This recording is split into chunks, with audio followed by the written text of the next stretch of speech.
1分钟解决一个奥迪Q5的疑难杂症，我就问你们牛不牛逼？你学了你都会，来看一下。什么问题？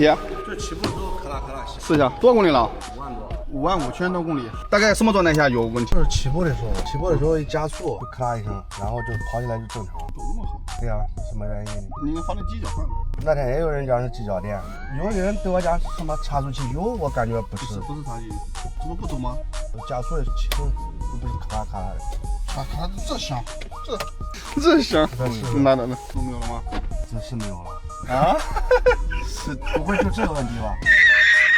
你这里面换这东西，这明显就挺是这个问题啊！我一直找，就在这门这地方找，这没找到东西。所以这个异响是可以传递的，就是你坐的这个位置，你可能感觉的其他位置，这个要有经验才能对异响判断准确才行。这个呢，现在这样可能可以加速呢，动来动去嘛。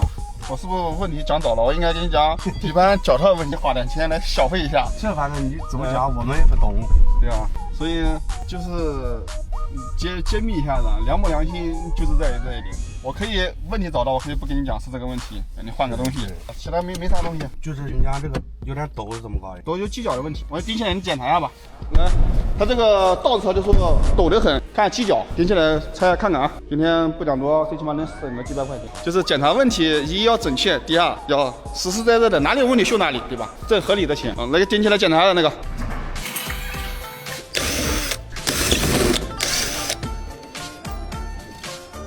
这个就是犄角，还好，还有一点间隙，先用着吧。可以，这也还可以。这个胶怎么成的？胶，它这个基本上算，这个应该是算塌下来了，那个上面胶都压没有了，也可以用一段时间。这个不是加油的吗？加不了油，它里面是油，但加不了油，那个塌掉，这个还能用一段时间，用段时间再搞吧，等等抖的严重再搞吧。做大保养都好，这里应该没啥问题。你这车平常跑哪里？这螺丝都能锈成这样？那不知道哎，反正天天都放外面都这样的。这就是被腐蚀的。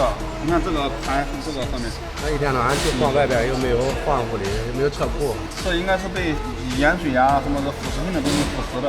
车买到没跑多少路？4年了，5万多公里，跑的不多，但是就经常回老家，那些泥路啊、烂路都跑。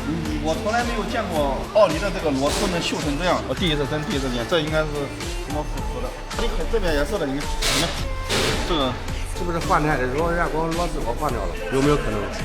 不会的，这螺丝一看就原厂的。那原厂的怎么能锈成这个啊？